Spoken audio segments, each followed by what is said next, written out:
observez, un citoyen X est poursuivi pour atteinte à la sécurité de l'État. Cette infraction d'atteinte à la sécurité de l'État a une coloration souvent très politique. Cette personne est déférée devant les tribunaux et est condamnée. Parce que nous savons comment les ordres sont donnés très souvent dans l'ordre judiciaire. Il est condamné.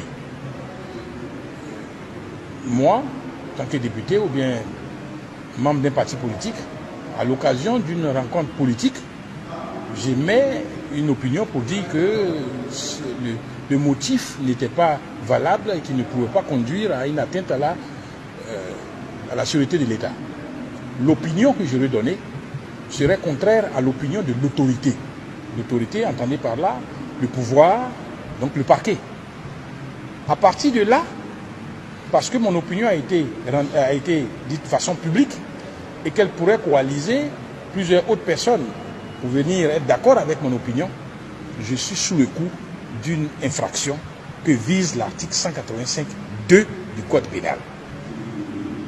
Mais bien évidemment, cela ne peut pas être possible parce que ça porte atteinte aux libertés d'opinion, aux libertés politiques essentielles, qui sont les seules armes qui restent entre les mains de l'opposition.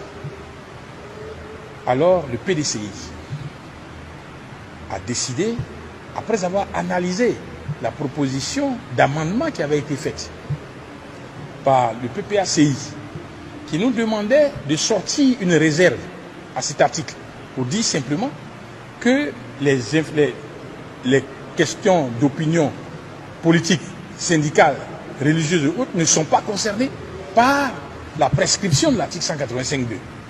Le PDCI a choisi de suivre cette prescription parce qu'elle nous préservait tous contre l'arbitraire de l'État.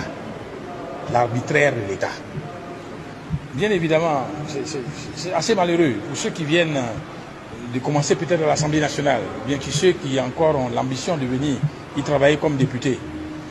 Je ne parle même pas de majorité mécanique, mais des députés qui suivent des opinions, des textes, des prescriptions qui sont contraires à leurs opinions. Mais ces députés l'affirment clairement. Je ne suis pas d'accord, mais qu'est-ce que tu veux que j'y fasse? Mais où va donc le pays? Où va donc l'Assemblée nationale? Où va l'Assemblée nationale? On nous a objecté que l'article 185 avait été rédigé depuis 1981.